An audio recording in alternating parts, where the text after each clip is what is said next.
The Murder Shelf Book Club contains disturbing content related to real-life crimes. Listener discretion is advised. Newsmen were clamoring for information about the remains in Lincoln County and speculating if they were really those of Brooke Wilberger's. On September 20th, 2006, they got their answer. The bones and skull were those of a young man.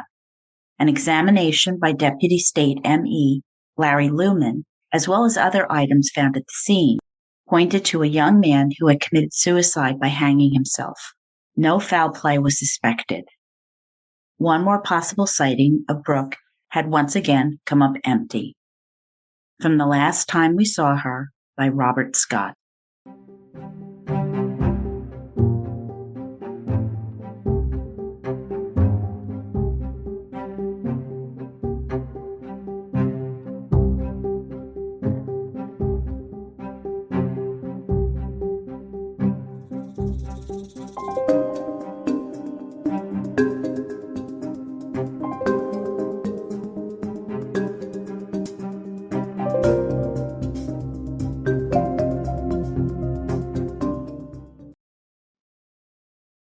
Well, hello, Murder Bookies. I'm your host, Jill. Welcome to episode 58, 2ndCast, It's Darkest Before Dawn, part 3 of The Last Time We Saw Her by Robert Scott. I wanted to wish you a happy St. Patrick's Day. Spring is almost here, and I am so ready. All right, this might seem obvious, but this is the third part of a trilogy. So to understand what's going on, you want to binge episodes 56 and 57 before you listen to this one. And this one includes all the updates on the so many victims that could have been tied to Joel Courtney. It's now a year after Brooke Wilberger was abducted on May 24th, 2004 from the Oak Park Apartments parking lot. And we've met a number of suspects, including Sung-Koo Kim and Aaron James Evans. Then a phone call changed everything. A new suspect came in from out of the blue in Albuquerque, New Mexico. Right? We're in Oregon. Like, what could Albuquerque have to do with this? 22-year-old Natalie Kirov was kidnapped and sexually assaulted by one Joel Courtney. Due to some exemplary police work by Albuquerque PD, Corvallis PD and the Oregon State Police were made aware of Joel Courtney, a former Oregon resident. After 2 years of malingering and delaying, Joel Courtney accepted a plea deal in the Natalie Kirov case and was sentenced to 18 years. It was time for Joel Courtney to stand trial for the Brooke Wilberger murder, but Joel fought extradition tooth and nail. I know you're shocked. But that wasn't the only battle heating up.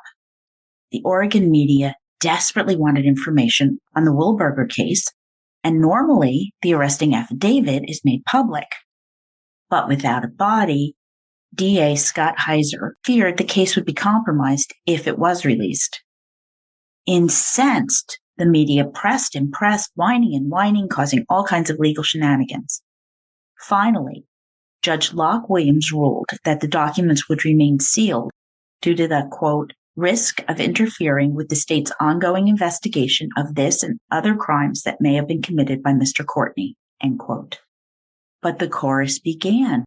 Wait, what other crimes? What other crimes? This propelled the media to look into cases that could possibly be earlier Courtney homicides, finding 4. The disappearance of Catherine Scott Eggleston of Portland, called Katie by everybody. Katie was born May 4th, 1971, to parents Paul and Heather, and 22-year-old Katie grew up in Redmond, Oregon. She was of medium height, blonde hair, blue eyes, pretty, an athlete, having excelled on her high school swim team. Having a ton of friends, Katie was described as, quote, very outgoing, someone that people were drawn to. She was always joking and wanted to go do things, end quote. Security conscious, Katie was aware of her surroundings, carried a whistle, and had taken self-defense classes. Just recently, she had taken a job with AllNet Communication Services in Lake Oswego, Oregon. Staying with her sister, Janet Taylor, in Gresham, about 30 minutes from Portland, Katie also attended OSU. She'd spent the weekend visiting her boyfriend And on Monday, August 2nd, 1993, Katie left work upbeat, enthusiastic. It was her first day in the Portland Allnet office by herself. Although it was warm, Katie wore a purple blazer, white blouse, black skirt, and heels. I suspect the air conditioning in her workplace was working really, really well. First up, Katie had a sales meeting, and then she headed to various businesses along Portland's Whitaker Way, stopping at a bank, a gas station, and a Burger King. That afternoon, she made more work calls from the Port of Portland building, and witnesses described her as having a worried expression on her face.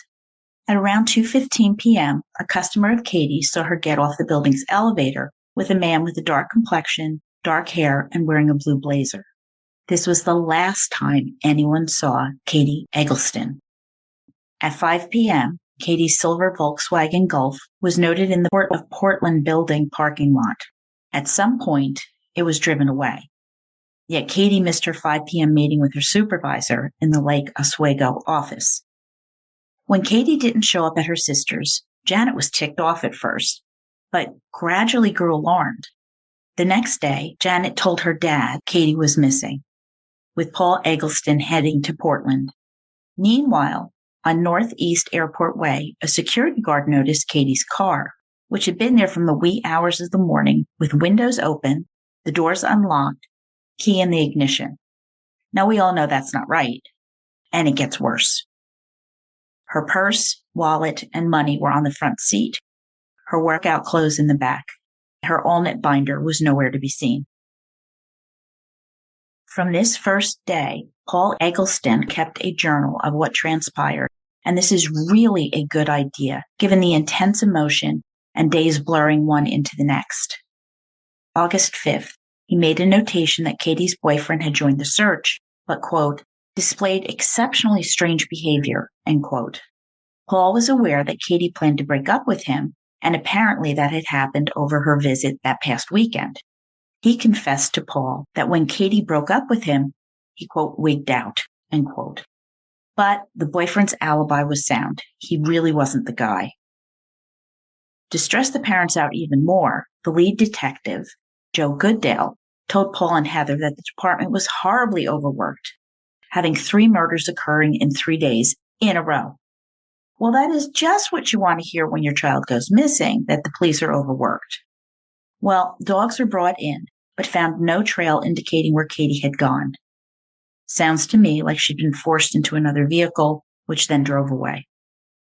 Then Paul Eggleston wrote that the investigation ran off into the gutter. Detective Wagner, who was on the case, demanded to know why Paul and Heather had held back information. While having no clue what she was talking about, Paul asked for clarification, and Detective Wagner demanded to know why they hadn't told her that their daughter Janet's ex-husband was facing a trial on tax evasion. Quote, Paul was floored and said that had nothing to do with Katie's present circumstances. In return, Detective Wagner responded, "You mean to tell me you don't see the connection between a trial for a felony and a key witness disappearing?" And then Detective Wagner implied that the Egglestons were hiding Katie somewhere so she could not testify. Detective Wagner point blank asked Paul, "Do you know where Katie is?" "No," he replied. "Would you be willing to take a lie detector test?" "Yes," he responded with anger, end quote. All right, what a mess. Trust is completely eroded on both sides of this equation. And I do wonder if Detective Wagner was suffering from investigative stress and burnout, given the comments from Detective Goodale about the 3 murders in 3 days. All right, regrouping. Paul wrote Detective Wagner a letter, paraphrasing this now. It was distressing to think that their former son-in-law could have anything to do with Katie's disappearance. But the trial was over $90,000 in unreported business income. And while Katie was a witness, her contribution was minimal. It wasn't even a blip on the radar to Katie, who was focusing on her new job. Then came Paul's second letter, and this time his anger shone through. How could Detective Wagner even think he and his wife would hide Katie and ruin their reputations for an ex-son-in-law they hadn't seen or spoken to in years? And the lie detector test? Paul passed. And the police accepted this as exonerating Paul Eggleston of having any knowledge about Katie's disappearance. Or so they said. Katie's disappearance was still Detective Wagner's case, and the Egglestons still had to deal with Detective Wagner, so vice versa, this isn't the greatest relationship. Wagner informed Paul that the working theory was, here we go, that Katie had disappeared of her own accord. Just utterly disgusted, the Egglestons hired a private investigator, a retired Oregon state trooper. A few leads were looked into, and he did do his job, but nothing panned out. Then, on October 12, 1993, the same day daughter Janet was ordered to home detention and probation on the tax case, Detective Wagner announced to the media that Katie had absented herself to avoid testifying. There were no signs of struggle near the car in the city parking lot, and Katie's passport was missing. Oh boy. In abject disbelief, Paul then told the media that not once has Katie's room in their home been searched, and if the police had, they'd see her medication, makeup, clothes, suitcases were all still there. As far as the passport, Heather Eggleston explained that Katie had needed it to verify her identity for AllNet just a few weeks before she vanished. The passport may have made its way into Katie's missing AllNet binder, and nothing indicated that Katie had used the passport to leave the country in 1993 or 1994, and the case went cold. That is, until Joe Courtney popped into law enforcement's radar. The FBI visited the Egglestons, getting their DNA and explaining the parallels between Natalie, Brooke, and Katie's abductions. Could they say that Courtney definitely did it? Absolutely not. But Katie's parents needed to be informed. And all right, this is well done. If I'm going to be critical, I will also give kudos when warranted. But this did not pan out either. Katie's case remains unsolved. If you know anything or think you might, however insignificant to you, you can contact the Cold Case Homicide Unit 503-823-0400. To remain anonymous, tips can be sent to Crime Stoppers of Oregon, who offer cash rewards up to $2,500 for information reported to them that leads to an arrest in any unsolved felony crime. You can remain anonymous. Call 503-823-HELP. That's 4357. You can also visit the App Store and download P3 Tips to submit a secure and anonymous tip. Of course there's an app, right? You can also report it online, and there is a link on my blog at www.murdershelfbookclub.com. So if you know anything, it is time to report it. The second case that law enforcement suspected Courtney might be involved with was the missing person case of Stephanie Condon. Living in Myrtle Creek, Oregon, which is about 2 hours south of Corvallis, in 1998, Stephanie was 14 years old. She fit Courtney's preferred victim profile, petite, blonde, blue-eyed, and pretty. October 30th, Stephanie was babysitting for her cousin, Cheryl Ritchie's twins, in Riddle, Oregon, when she just up and vanished. Stephanie was wearing Winnie the Pooh PJs when last seen. Cheryl Ritchie returned home around 1:30 a.m., and the door was locked. She found her kids tucked in bed asleep, the house undisturbed. There was no indication that anything was wrong, just no Stephanie, save for her shoes and backpack, which were still in the house. Had she left in the middle of the night with no shoes? Had she been kidnapped at the front door?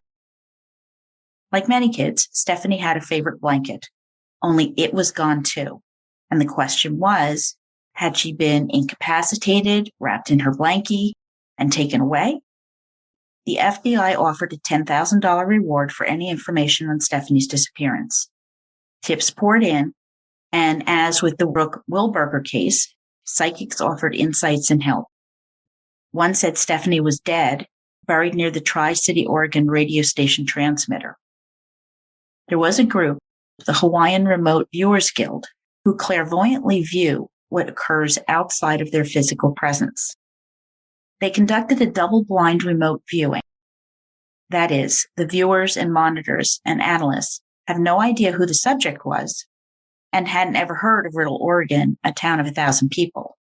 A viewer named Rosie saw that the target was deceased, likely killed by a bearded man and buried in an isolated area of heavy vegetation in the Northwest United States. All right, that's intriguing. With a whole planet to pick from, Rosie located near Oregon, but the case just meandered on with little fits and starts. In 2003, a new specialized searching group of investigators from the UK, the National Crime and Operations Faculty, began to work on the case. Pam Frank from the Douglas County Sheriff Department explained, quote, "These people from the UK, this is their job. They have great success. They do searches, and not once in a while when a child comes up missing, but it's something they do every day," end quote. The oldest case this team had cracked had gone unsolved for 23 years. The searchers surveyed from above, they cut brush back to where it would have been 5 years ago, and deployed ground-penetrating radar, looking for soil disturbances. British officer Mark Harrison said, quote, "The speed at which the beam bounces back will actually tell us whether there are human remains there or whether it's just a rock," end quote. Any abnormalities were noted and stored in a database for further excavating. And Harris also brought in special scent-trained cadaver dogs. Now, here comes another twist. In the UK, on June 27, 2003, the Bedford Times published an article, "Body Found, Stephanie Condon."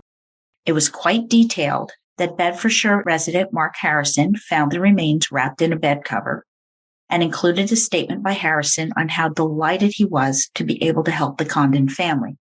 A suspect was looking for someone, but found Stephanie instead, drunkenly mistaking her. Stephanie had been taken back to his residence at gunpoint, raped, killed, and dumped in the woods. Well, closure, right? Yeah, but this all wasn't true. Like, what the hell? The local detectives were gobsmacked as to why anyone would pull such a prank. Just somebody making a joke? Had this been done by the killer? And the super-duper searchers did not find Stephanie as the years rolled by. Then Joel Courtney became a suspect, reigniting the FBI to examine the Stephanie Condon case.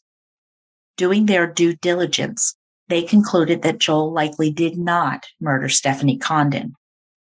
But a decade later, in 2009, a man walking his dog on a logging road stumbled upon a human skull near the town of Glide, about 30 minutes from Riddle, and it was Stephanie's. This spurred the Douglas County Sheriff Office to arrest the man who had been a suspect in the case since the beginning, Dale Wayne Hill. The night Stephanie went missing, Cheryl was at a tavern with a friend when acquaintance Dale Wayne Hill came over and mentioned he'd stopped by Cheryl's house earlier that night. All right, this meant that Hill was probably the last one to see Stephanie alive. A theory emerged that Hill killed Condon in retaliation against her aunt Cheryl Ritchie. And a month afterward, Dale Wayne Hill was arrested for burglary and stealing women's panties. Yes, another one, another panty thief. You cannot make this stuff up. He pled no contest and was sentenced to 6 years. Meanwhile, police were assessing the evidence against Hill, who made a number of confusing statements about that night. He said he left a Canyonville bar, driving 3 minutes or so up the road to use a bathroom at another place, and then turned around and returned to the Canyonville bar. All right, why would you do that? Nobody does that. Hence, spiking police suspicions. Then a month after Stephanie disappeared, Hill left a message on Detective Joe Perkins' phone that ended with him saying, quote, "Tell Stephanie's parents," and click, end quote, as he hung up. Hill then took an overdose trying to commit suicide.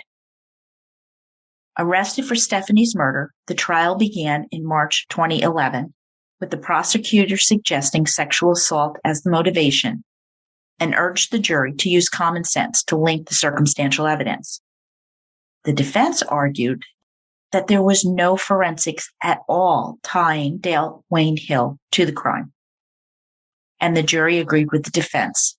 April 2nd, 2011, they acquitted Dale Wayne Hill of Stephanie Condon's murder. Hill was elated, and the prosecution and family devastated. Well, without a fiber or a fingerprint, a hair, no forensics, it is a tough case to prove beyond a reasonable doubt.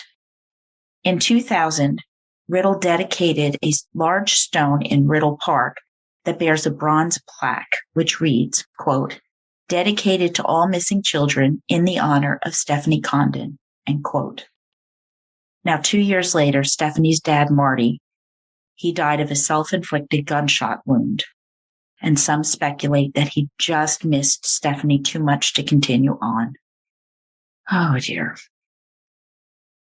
The third case that was possibly linked to Courtney was the murder of Leah Freeman in Coos County, Oregon on June 28, 2000. 15-year-old Leah had been dropped off that afternoon at a friend's, Sherry Mitchell's house in Coquille, Oregon. Leah's boyfriend, Nick McGuffin, was to pick her up around 9 p.m. All right, what a prophetic name. However, Leah and Sherry got into a fight over the amount of time Leah was spending with Nick versus spending time with Sherry. Not an unusual argument between teenage friends with boyfriends. Angry, Leah stormed off, leaving Sherry's to walk home. And she never made it. I'll tell you, the intuition that mothers have is amazing. Leah's mom, Corey, woke up around 3 a.m. and went to make sure that Leah was in bed, finding it empty. Calling the police, a search began.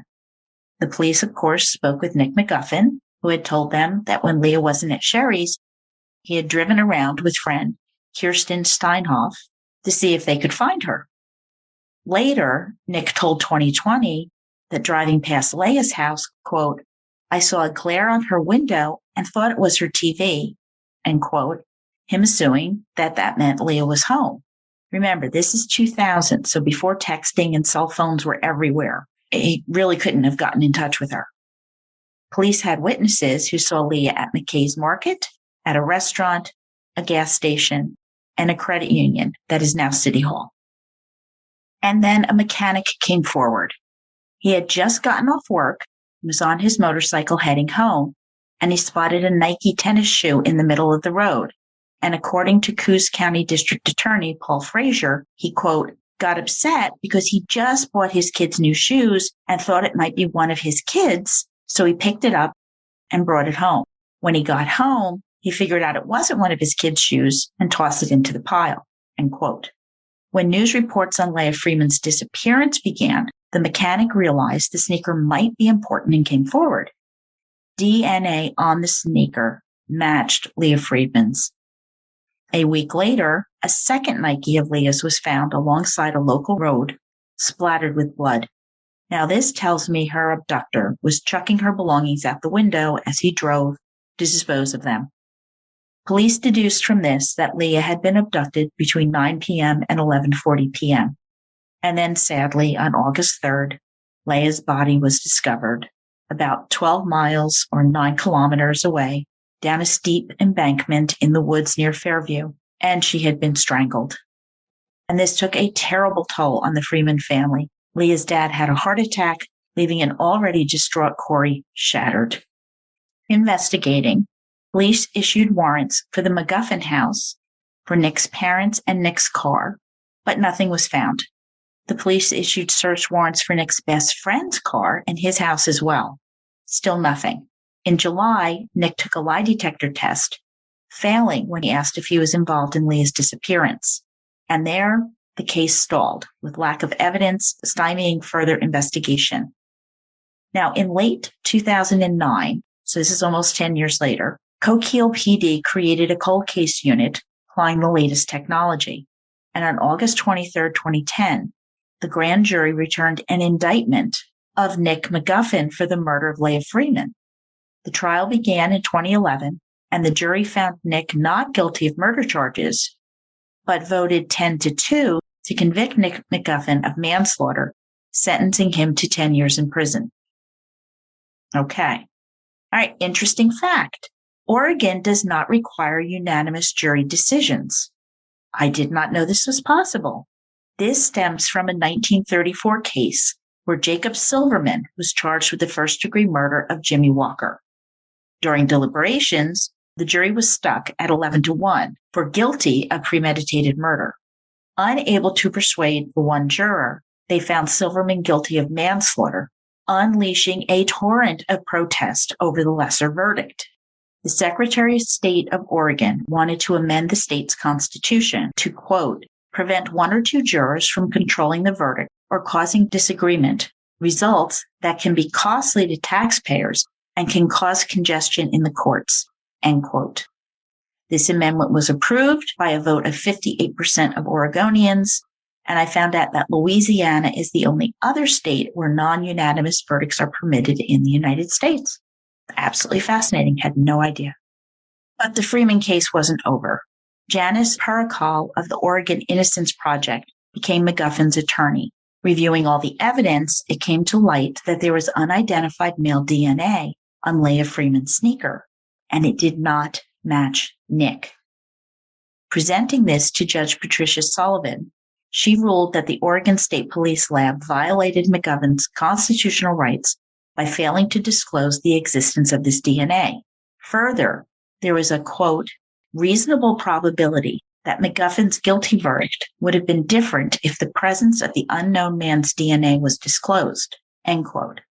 Conviction overturned, Nick was released from prison in December 2019. Coos County DA Joe Frazier declined to try McGuffin again. Now, this is an important note. Judge Sullivan also said, quote, this is not a case where the district attorney deliberately withheld exculpatory information. Rather, the material from the OSP lab provided information in its report that created a false impression that no other DNA was found on the shoes, end quote. Frazier explained what happened in the lab in 2000. Quote, because the DNA profiles were so small, it was hard for lab technicians to know if it was actually a profile or what is called background noise or clutter. The scientist running the test had discretion to say, yes, it's there, or no, it's background noise, and ignore it. The lab scientist saw it as background noise and didn't put it in the report, end quote. So that is really key to understanding what happened here. Nick McGuffin is suing. He filed a federal civil rights complaint as he is working to cope with his anxiety, build a relationship with his daughter, who was only 3 years old when he was incarcerated, and he's trying to resume his career as a chef. I wish him well, and I want all of these cases solved with the actual bad guys in a cell. Now that brings us to the final possibly linked case presented in Last Time We Saw Her. This is a case from the college town of San Luis Obispo, California, who fit Courtney's MO. It's the 1996 murder of Kristin Denise Smart, a student at California Polytech State University who is majoring in architecture. And May comes up a lot in this story. On May 25th, Kristin and friend Margarita Campos attended an off-campus fraternity party till like 1:30, 2 a.m. Bored, Margarita gave Kristin her dorm key and headed out. She would insist that Kristin was sober when they parted. What exactly happened to Kristin, we can only guess. Either she became rather intoxicated very quickly, or perhaps she was given a date rape drug. We just don't know. But unable to stand on her feet, another friend, Cheryl Anderson, began helping Kristin back to her dorm. 19-year-old Paul Flores offered to walk with them. And when they came to the intersection at Perimeter Road and Grand Avenue, a reluctant Cheryl went her way, and Flores assured her he'd get Kristin home. She never got there. Where was Kristin? Her key, wallet, purse, all remained in her Muir Hall dorm. 2 days passed. Donning a black eye, Paul Flores said the last time he'd seen Kristin had been on Grand Avenue. But his story about the black eye kept changing. First, it was from playing basketball. Then it was working on his truck. Then he hit his face on the steering wheel fixing his car stereo. Right? The guy's a klutz, evidently. He later told a friend, quote, "I just woke up with it. I don't know how I got it, but it would be pretty stupid to tell the police that," end quote. Kristin's sister, Lindsay Smart, observed that Paul also had scratches on him. All right, that's a red mountain to me. Come on now. Obviously, Kristin hadn't left voluntarily. With it being Memorial Day weekend, processing the missing person report was slow, and Kristin's parents were incensed. Later, the police admitted the 4-day lag in starting to delve into the case hurt the investigation. Paul Flores became the main suspect as cadaver dogs went through his dorm, the dog making a beeline for Paul's bed. 3 other dogs would have similar reactions. Paul invoked the Fifth Amendment, which is his right, and he remained silent. Offered a plea deal, he would agree to admit guilt for involuntary manslaughter charges, but Paul refused. When presented with evidence, a grand jury did not indict. But remember, never get fixated on one possible suspect. The authorities continued to delve, and in 2005, Courtney's name came up. But by February 2006, the FBI eliminated Courtney as a suspect in the Kristin Smart case. Now, if you love true crime, as I do, you know that on April 12, 2021, Paul Flores was finally arrested for the murder of Kristin Smart 25 years later. Partially responsible for this was a podcast, In Your Own Backyard, by Chris Lambert, who I admire greatly. Definitely give it a listen. Chris Lambert followed the case for years, organizing information in his podcast, which has been listened to by millions. Lambert found witnesses the police hadn't and kept the case in the public eye. And then finally in April, a search warrant resulted in prosecutor Chris Prevrell saying, quote, "The excavation below his deck at 710 White Court showed damning evidence that a body had been buried in that location and then recently moved," end quote. Paul Flores was charged with first-degree murder, and his father, Ruben Flores, charged as an accessory. In a joint trial with separate juries, which I learned is a thing, and you can actually hear more about this on the Prosecutors Legal Briefs podcast, episode 8. Don't you love Alice and Brett? I love them. Anyway, Paul Flores was found guilty and his father, Ruben, acquitted.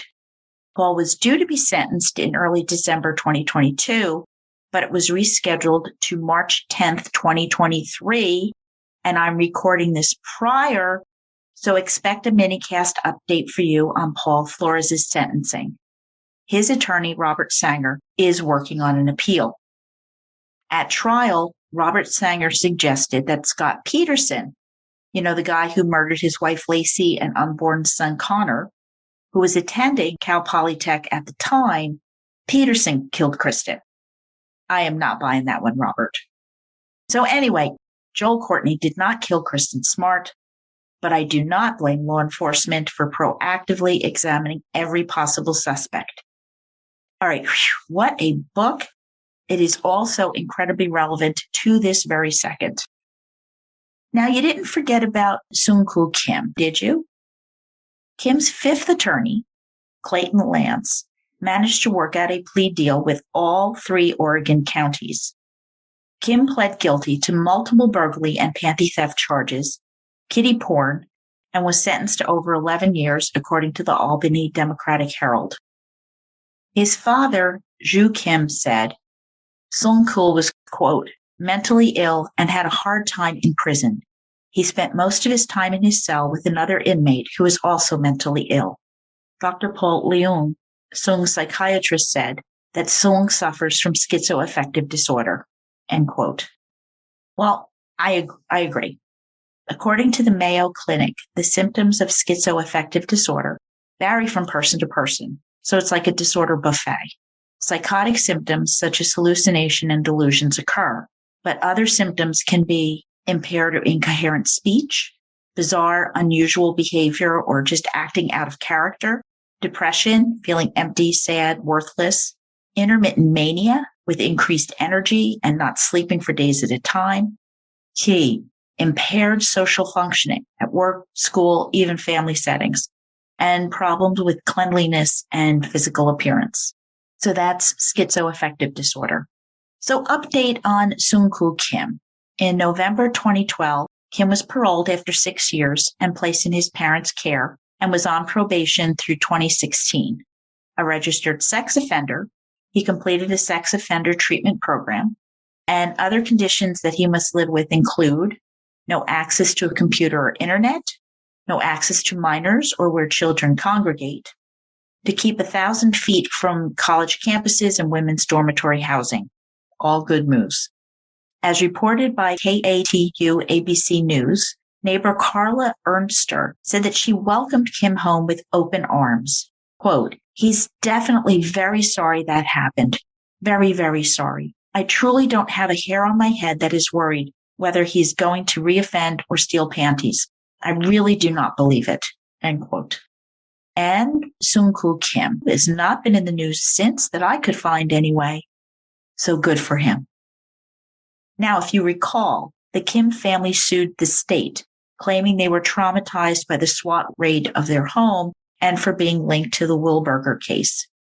In 2008, the state paid a $331,000 settlement to the Kim family. At the time, an Oregon Department of Justice spokesman said that the state has decided to settle partly because of technical errors in the search warrant.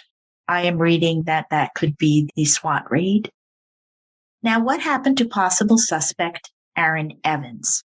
He and his wife, Michelle, separated, and she was living with a new boyfriend. And occasionally, Michelle let Aaron stay with them as long as he didn't bring meth heads into her home. That was a hard line for her, but that didn't go so well. Albany police officer Chad Barr was dispatched to Michelle's, and he found her with visible abrasions on her face. Aaron had beat her up when she objected to meth heads in her home. All right, I have zero tolerance for meth. You do what you want to do. It is a free country, but you will not be in my orbit. Judgy?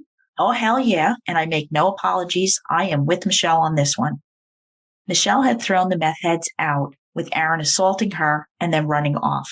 Investigating, Albany police officer Fandrim was dispatched to look for Aaron. Shortly thereafter, he did spot him, and Fandrim's report reads, quote, "Suspect fled, wearing a green backpack, hooded sweatshirt, and jeans.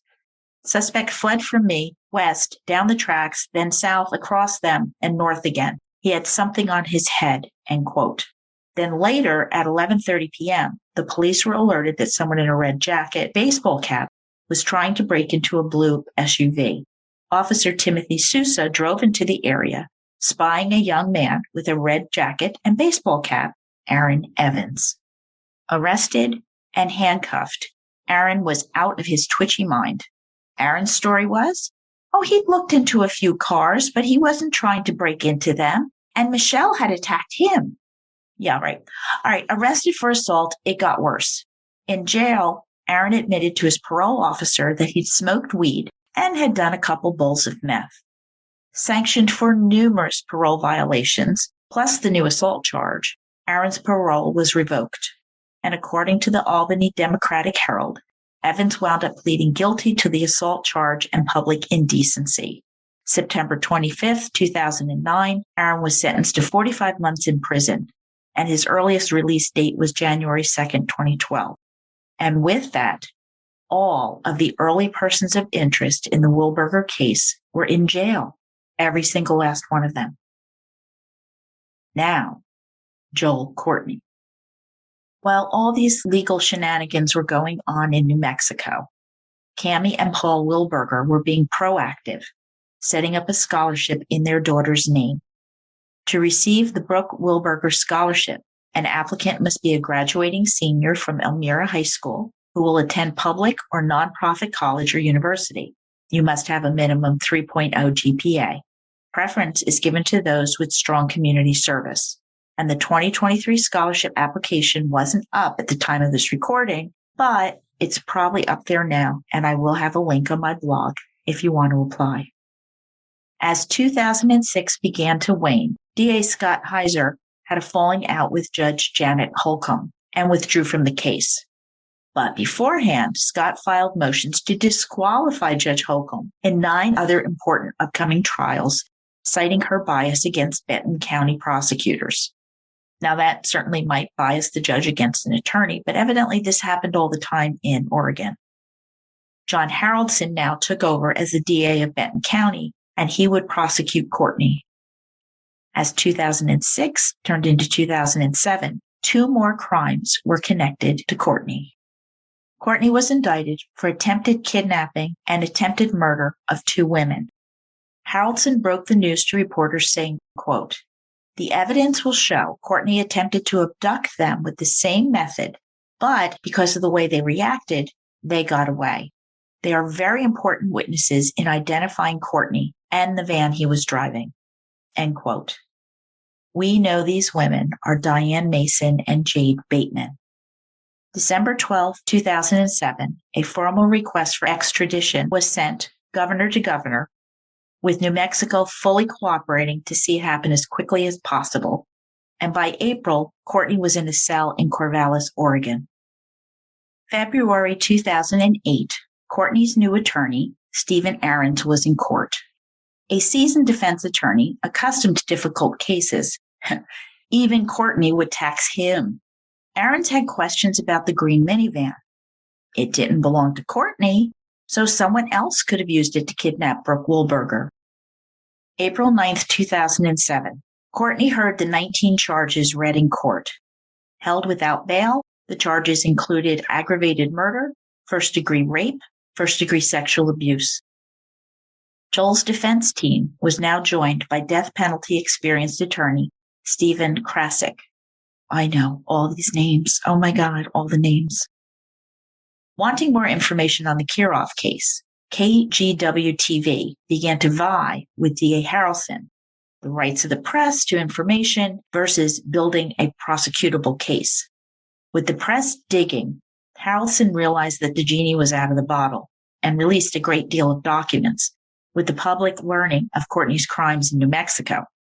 A new piece of information was unearthed. A U.S. Marshal's bloodhound had tracked Brooke's scent to the southwest corner of 26th Street and then onto Southwest Philomath Boulevard to an overpass less than a quarter of a mile from the East Park apartments. So envision Brooke bound in the back of this minivan. All the rest of Joel's story came out. His disappearing act at his sister's Portland home, going to the hospital with chest pains, abruptly moving to New Mexico, and his crazy kidnapping story. Media reported that DNA in Courtney's green minivan belonged to Brooke, as did trace evidence on the white rope, one end tied like a noose, the gray duffel bag, floor mats with her blonde hair. And now defense attorney Stephen Krasik was worried about his client's constitutional rights to a fair trial. He's afraid the jury pool is tainted. May 2008, Judge Locke Williams set a date for trial, February 2010. I did not misspeak. We are talking 20 months from this point.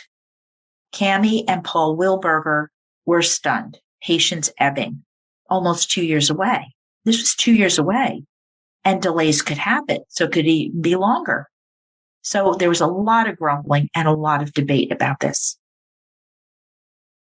By July, rumors began floating around that the Wilbergers were in support of a plea deal being negotiated with Joel's defense.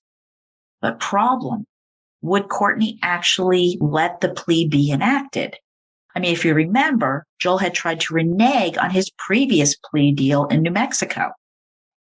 Stephen Krasik waded through a ton of documents. The amount of preliminary hearing trial prep seemed enormous. Krasik challenged Haroldson on Courtney wearing leg irons in front of the jury, while Haroldson argued that it was a death penalty case and shackles were a long-established part of Oregonian jurisprudence. Further, Haroldson also wanted the jurors to hear about Joel's conviction in the Kirov case, him not showing up in court on May 24, 2004, and Courtney's attempted rape of a teenager, Sue McDonald, in 1984, while rolling the Mason and Bateman cases into the Wilberger trial as one ginormous case. Without a body, Haroldson knew he'd have to convince a jurors of guilt, and showing the jury the pattern of Courtney's assaults would do that. The vast majority of the state's case was based on the, quote, defendant's propensity to act in a certain way may be used for other purposes, including proof of motive, opportunity, intent, plans, and preparations, end quote. Now, this is still subject to interpretation by Judge Williams, who will decide what can and cannot be admitted to trial. So quite a bit is riding on this. Knowing this, Harrelson enlisted the help of veteran prosecutor Karen Kemper with Natalie Kirov's testimony before Judge Williams. Remember, this is still a preliminary hearing. Natalie provided details on Courtney's sexual abuse and her harrowing escape. The defense asked no questions.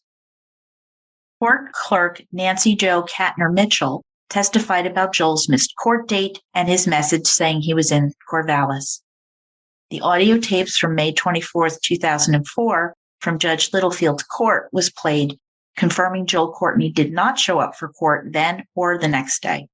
And when Joel never showed up, an arrest warrant was issued. OSU student Diane Mason testified next that she was cutting through the Oak Park apartment lot when a green minivan driven by a man in his 30s, light hair and eyes, and a goatee with a hoop-type earring. He was lost and trying to find a fraternity with her giving directions. But the guy got out of his van, sliding open his side door, giving Diane the willies. She quickly walked away, feeling very vulnerable. Jade Bateman was next. A green minivan drove up, a man in his 30s, blondish hair, blue eyes, and a goatee, asking for directions while she was chatting with her mom on the phone. Concerned for her safety, Jade was relieved when Bob Clifford, the athletic director, drove over, causing the man to drive off. Bob Clifford testified, quote, halfway around the bend, I noticed one of our female student employees walking across the parking lot. I recognized her. She was a student manager in women's basketball. And then a green minivan pulled over and a man started talking to her. It just didn't seem like a normal situation to me. So I drove over and pulled up to the passenger side of the man's van and tried to get the driver's attention. He kept his hands attached to the steering wheel and would not acknowledge my presence, end quote. This man wore a baseball cap and sunglasses, and Bob noticed the van had Minnesota license plates. Lieutenant Philip Zerzan of the OSU campus police testified that he had provided assistance to the Corvallis PD as the Wilberger abduction occurred so close to the campus itself. On December 1st, 2004, he and Corvallis' Lieutenant Kiefer came to the Reser Stadium parking lot, with Zerzan pointing out where the vehicle sightings had occurred and stunningly recognized how close the lot was to the Oak Park apartments. Next, Lieutenant Kiefer testified, saying that Bob Clifford identified number 3, Joel Courtney, in the photo array he'd been shown, pointing him out as the man in the van. Jade Bateman's mother also took the stand, saying her daughter had ordered her to stay on the phone with her. Jade had been so anxious about the man in the green van. And Diane, Jade, and Bob's testimony complemented each other. Officer Karen Straughter testified next. Defense co-counsel Steve Gorham had stressed that Ms. Bateman had spoken to the man in the van first, implying that the man driving the van couldn't have been that threatening if Jade had initiated and not run away. Karen Kemper redirected, asking about Officer Straughter's training, which included, among many things, reading body language. Quote, Straughter replied that if someone were staring at her, that was a form of unspoken contact, end quote. The defense challenged Straughter's nonverbal expertise, and the exchanges went back and forth and back and forth. In the end, Straughter said, quote, actions of people who are nonverbal are very important. A person driving slowly by you and staring at you is a prime example. In law enforcement, we're trained to watch someone's movements. We're trained to notice they are staring at us. A nonverbal thing like that cannot be ignored, end quote. When Jade saw the man in the car staring, she didn't greet him with a smile. It was because she was worried about her own safety. Always, always stay alert and be aware of your surroundings. This is probably why Jade Bateman and Diane Mason are alive. They trusted their gut. Brother-in-law Jesus Ordaz testified, telling his story of the First Communion and partying with Joel. Remember, the guys got home around 6:30 a.m. and were immediately in trouble with their wives? Ordaz phone records confirmed that Joel had called the Newton court saying that he would be late for his DUI hearing. And when Joel left Jesus's house, he was driving a clean green CBM minivan.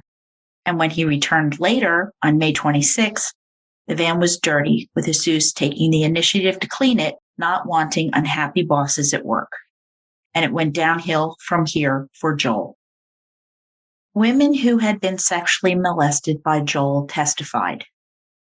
Back in 1984, 18-year-old Susan McDonald was hanging out with some teens, Joel among them. Driving home one late night along an isolated road, he put his hand on Susan's leg. She objected, but he continued. She pulled over to get him to stop when he jumped on top of her, punching her in the face with his fist. Dragging her out of the car, he pulled down her pants, with Susan pleading to go back to their friend's home. She broke down crying, and it took some time to compose herself, finally convincing Joel to stop and that they should head home. And this was the genesis of Joel's previous sexual molestation conviction. Even more damaging was the testimony of Courtney's sister, Dina McBride. In the spring 1993, Dina and her husband were living near Multnomah, Rosie and Joel Courtney in an apartment nearby. A photo of Joel on Dina's wedding day showed his 1980s do, gelled, spiky hair, and its importance would come later. Dina then recounted Joel's May 2004 visit to their grandmother's house, where Dina and her husband were living at the time. After lunch, Grandma wasn't feeling great and went to lie down, with Joel arriving around 11:45 a.m., animated and on edge. He launched into a convoluted story about being at a party and being kidnapped by guys with guns. Joel told her he was hiding in some bushes, was naked part of the time in the rain, and he was hungry and freezing. And then he spoke about a blonde girl, and he, quote, mentioned blood and guns and knives. Someone had an automatic firearm, and it was frightening, and then she died, end quote. Dina told the court, quote, it was a lot of information coming from Joel in a very disjointed manner, end quote. Karen Kemper asked what he had said about the girl. Quote, he didn't give any specifics about short or tall or thin or fat, end quote. Just blonde. The next to testify was Sandy Vargas, sharing that she had a photographic memory or an eidetic memory. In 1993, Sandy was a slight 14-year-old runaway living on the streets in Portland. Going into a grocery store, Sandy stole a deodorant. Nervous, she knew a man in a long black coat had seen her. Going outside, Sandy sat on a bench, thinking that this guy must be cool because he hadn't turned her in. But then her heart sank when he came toward her. Sandy was afraid he was a security guard. Quickly leaving, she began walking, and the man in the same black coat drove up in a white car. He had a square face, bluish eyes, spiky blonde hair, and good teeth. He asked a few questions, and they exchanged names. He said he was Dave. Offering her a ride, he seemed really nice, but Sandy declined, telling him her parents were coming to get her. He drove off, and she kept walking as if she was walking home. But then there was a noise behind her, and it was Dave, gun in hand, running up, wrapping this long black coat around her, saying they were going for a walk. Passing a couple people, Sandy stared at a woman with curly hair, trying to convey that she was in trouble. No luck. Turning a corner, the road they were on now was isolated, deserted, and his car was looming. At gunpoint, he forced her inside. They drove a short distance where he parked to say he wouldn't hurt her, and then asked her to take her clothes off. Crying, handcuffs came out, and he tried to put them on her, but Sandy refused, screaming, and she began praying out loud, Our Father, who art in heaven, hallowed be thy name. And then she prayed for him, Father, forgive him for his sins because he knows not what he does. The guy began to freak out, gripping the steering wheel. Seeing the gun on his lap, Sandy testified, quote, God was speaking to me. God said, get out of the car. Not in a loud voice, but a quiet one. And I asked God when to do it. And he said, now, end quote. Sandy did exactly that, opened the door and ran up the street and then down another.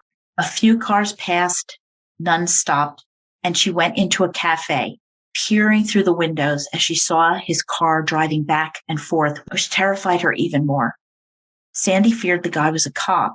He had a gun and handcuffs, and who'd believe a kid? No idea what to do. Sandy spied the payphone, and she went over calling a friend. Her parents came to get her, and with their help, Sandy told the police what happened. Kemper showed Sandy Dina Courtney McBride's 1993 wedding photograph. Was this the man? Sandy said yes, the man in the photograph that forced her into the car, spiky-haired Joel Courtney.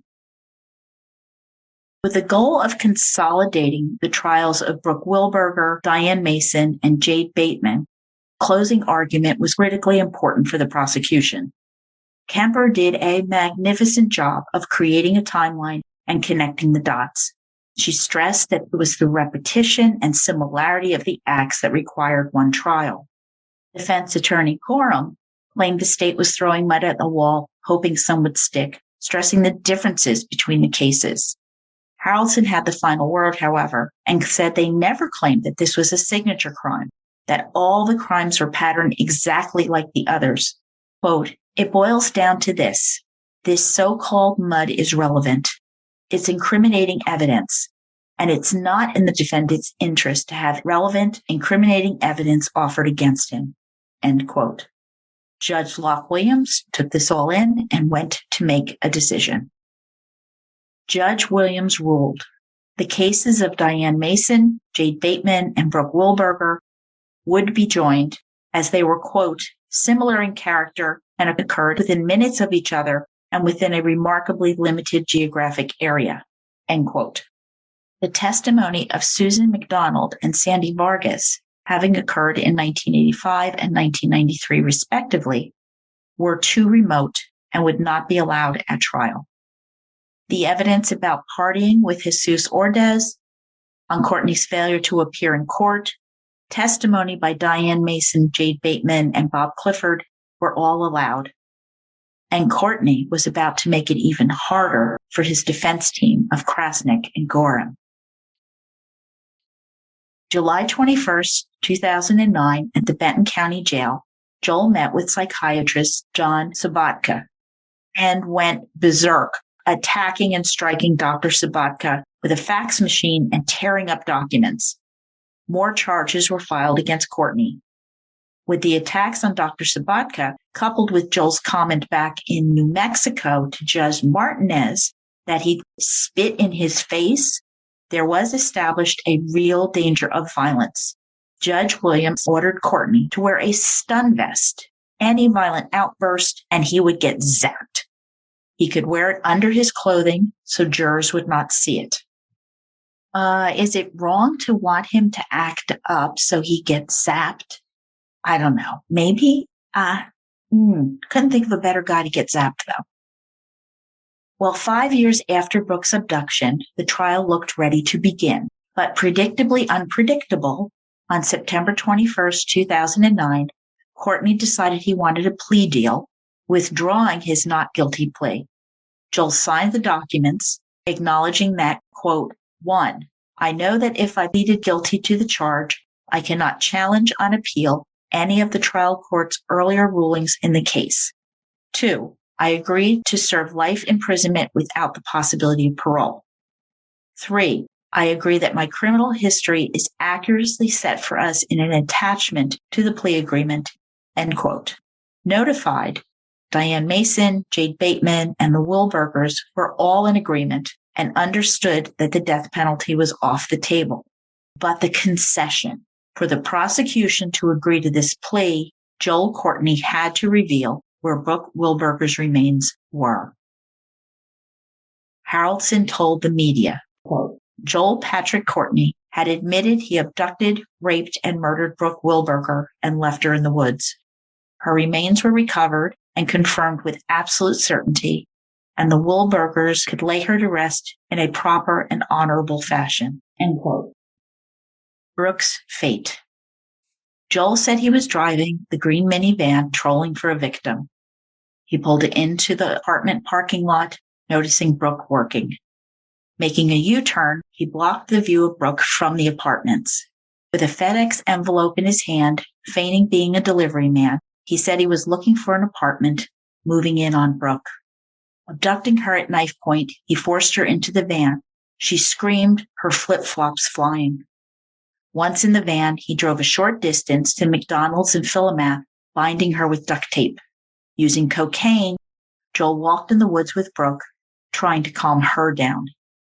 At one point, he got hungry, tying Brooke up, and he went back to the McDonald's, buying them both food, returning to the forest. They spent the night in the van, and Brooke was still alive. He ran out of cocaine at some point, which made him irritable and unstable. And that morning, he raped her. Brooke fought back, and her response was so strong, he decided she had to die. Joel Courtney then bludgeoned her to death with a tree limb, striking her skull repeatedly. He concealed her body between a fallen log and covered it with ferns and moss.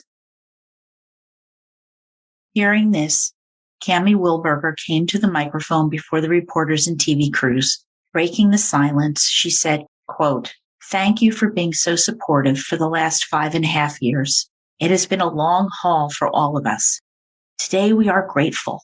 We are grateful to the law enforcement people who have searched so diligently for so long and who never gave up hope, and we are thankful for the district attorney's office and all of those who work so faithfully in that office. We feel a true closeness with them, and I appreciate so much their kindness to us and their willingness to keep us in the loop." End quote. She expressed gratitude for Courtney, too, a surprise to me, that he was able to tell them where Brooke was and that justice had been served. Now, since these horrible events, in more recent years, Cammie and Greg have been enjoying their kids and their grandkids. They visit Brooke's grave before spending Memorial Day weekend together, and Cammie reflected, quote, "I'll probably always remember what day it is. It's just one of those things. You heal, but there's a scar, which is not necessarily a bad thing." End quote.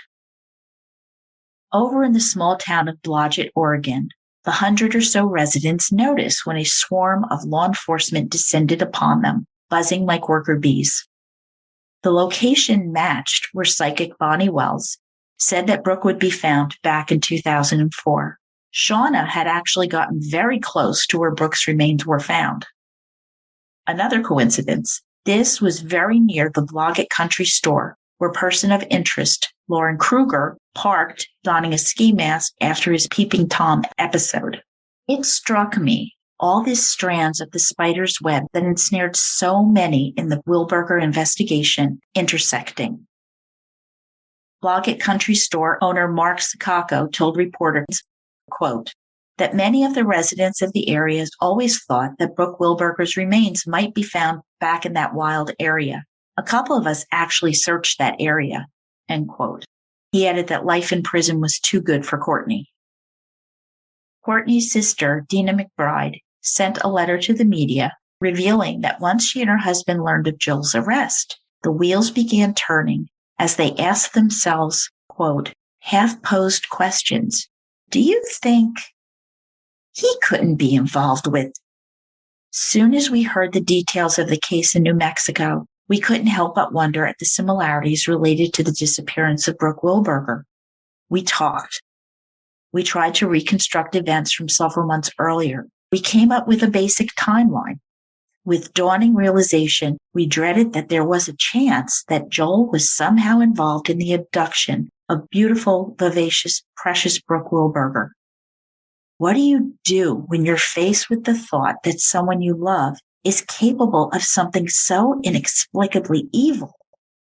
Into the early hours of the morning, we concluded that we would pray, sleep on it, and then, if we felt there was any chance of Joel's involvement, we should contact law enforcement. As it turns out, we didn't have time. Law enforcement contacted us.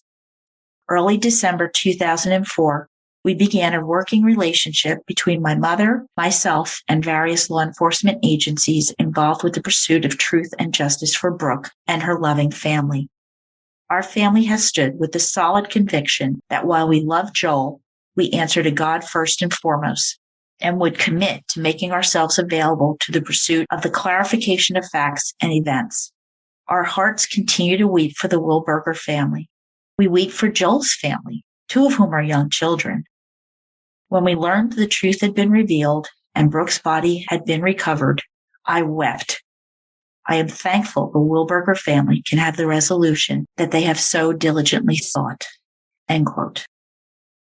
Oh, I feel for them. What a difficult situation, and then trying to do the right thing. I just can't imagine. There is a link to Dina McBride's entire statement on my blog at www.murdershelfbookclub.com.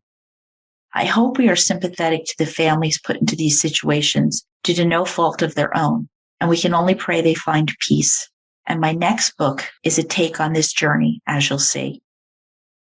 Courtney was transported back to New Mexico, where he will die in the high security penitentiary, a supermax facility in the securest level 4.